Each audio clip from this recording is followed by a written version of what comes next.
Hello class 10th, how are you. आशा करती हूँ सभी बच्चे घर पर होंगे, स्वस्थ होंगे। इसी के साथ बच्चों आज हम हिंदी व्याकरण में वाच्य पढ़ेंगे।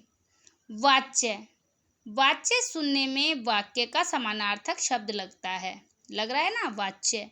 लेकिन बच्चों इन दोनों में अंतर होता है। वाक्य जो होते हैं वो तो तीन तरह के, उनकी संरचना तीन प्रकार की होती है। साधारण वाक्य जिसमें सीधा कर्ता कर्म जो भी होता है, फिर होता है संयुक्त वाक्य जिसमें दो वाक्य मिले होते हैं, इसी प्रकार मिश्र वाक्य जिसमें छोटे छोटे और भी उपवाक्य होते हैं। लेकिन जो वाच्य होता है इसका वाक्य कर्ता, क्रिया और भाव पर ही आधारित होता है, इसमें कोई और दूसरा वाक्य नहीं मिलता, इसलिए वाच्य वाक्य से भिन्न है। तो वाच्य की परिभाषा, क्रिया के जिस रूप से यह पता चलता है कि वाक्य में क्रिया द्वारा जो कार्य किया गया है उसका विषय कर्ता है, कर्म है या भाव है।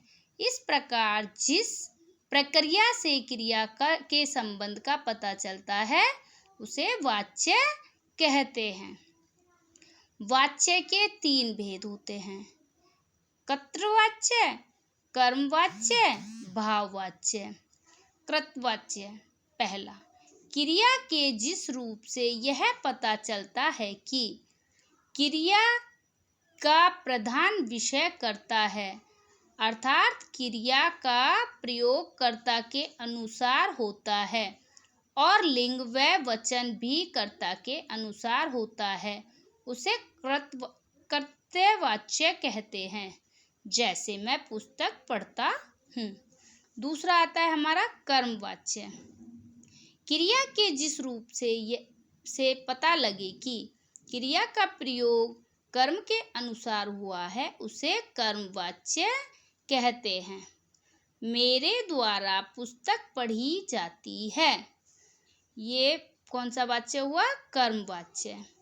तीसरा आता है हमारा भाववाच्य, क्रिया के जिस रूप से यह ज्ञात हो कि क्रिया के कार्य का मुख्य विषय भाव है, अर्थात जिसमें क्रिया के अर्थ भाव की अर्थ की प्रधानता रहती है, कर्ता या कर्म की नहीं, उसे भाववाच्य कहते हैं। जैसे क्या तुमसे नहीं भागा जाएगा।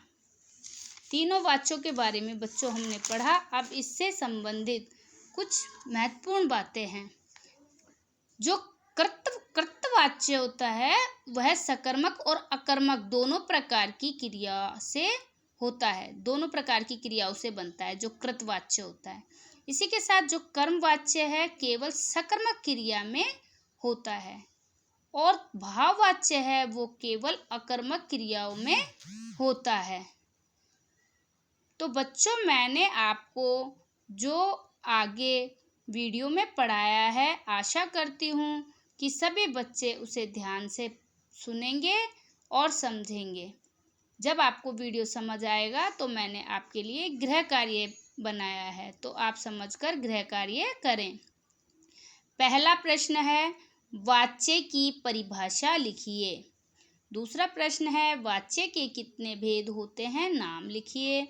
तीसरा है कृतवाच्य, कर्मवाच्य व भाववाच्य को परिभाषित कीजिए। तीनों की परिभाषा लिखनी है, ऊपर वाले में सिर्फ भेदों के नाम लिखने हैं।